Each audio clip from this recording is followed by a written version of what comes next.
অন্তর্বর্তীকালীন সরকার আগামী বৃহস্পতিবারে ক্যাবিনেটে উঠিয়ে আমাদের অধ্যাদেশের গেজেট জারি করবেন। 24-25 সেশন থেকে শুরু করে সবাই মিলে ইনশাআল্লাহ আনন্দ মিছিলে আমরা যোগদান করব। আমাদেরকে 24-25 সেশনকে ঢাকা কেন্দ্রীয় বিশ্ববিদ্যালয়ের কাঠামোতে, প্রস্তাবিত কাঠামোতে স্ট্যান্ডার্ড মানে পরীক্ষা নিয়ে নেওয়া হয়েছে, কিন্তু দুঃখ এবং পরিতাপের বিষয় হচ্ছে আমাদের ক্লাসে ফেরার জন্য, ভর্তি হওয়ার জন্য দীর্ঘদিনের আমাদের হতাশা ধোঁয়াশা ছিল।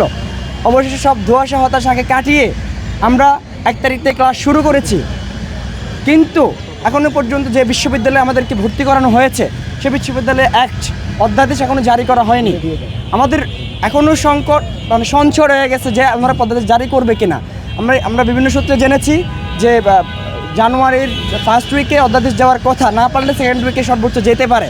সেই সূত্র ধরে আমরা বিশ্বাস করি এবং বিশ্বাস রাখতে চাই এই অন্তর্বর্তীকালীন সরকার আগামী বৃহস্পতিবারে ক্যাবিনেটে উঠিয়ে আমাদের অধ্যাদেশের গেজেট জারি করবেন। Bashundhara public school and college 2026 শিক্ষাবর্ষে ভর্তি চলছে। এটা আমরা সর্বোচ্চ আশা রাখতে চাই তাদের প্রতি, এবং আরও দাবি থাকবে যে আমাদের ভাইস চ্যান্সেলর থেকে শুরু করে আমাদের প্রশাসনিক কাঠামো খুব দ্রুত সময়ের মধ্যে গঠন করবেন এবং যত সমস্যাগুলো আছে সব কিছু ওনারা সমাধান করবেন।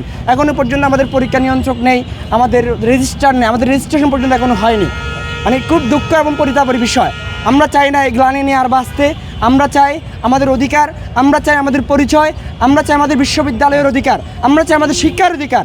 আমরা আশা করি ইনশাআল্লাহ আগামী বৃহস্পতিবারে সব কিছু সমাধান করবে, অধ্যাদেশ জারি করবে এবং আমরা 24-25 সেশন থেকে শুরু করে সবাই মিলে ইনশাআল্লাহ আনন্দ মিছিলে আমরা যোগদান করব।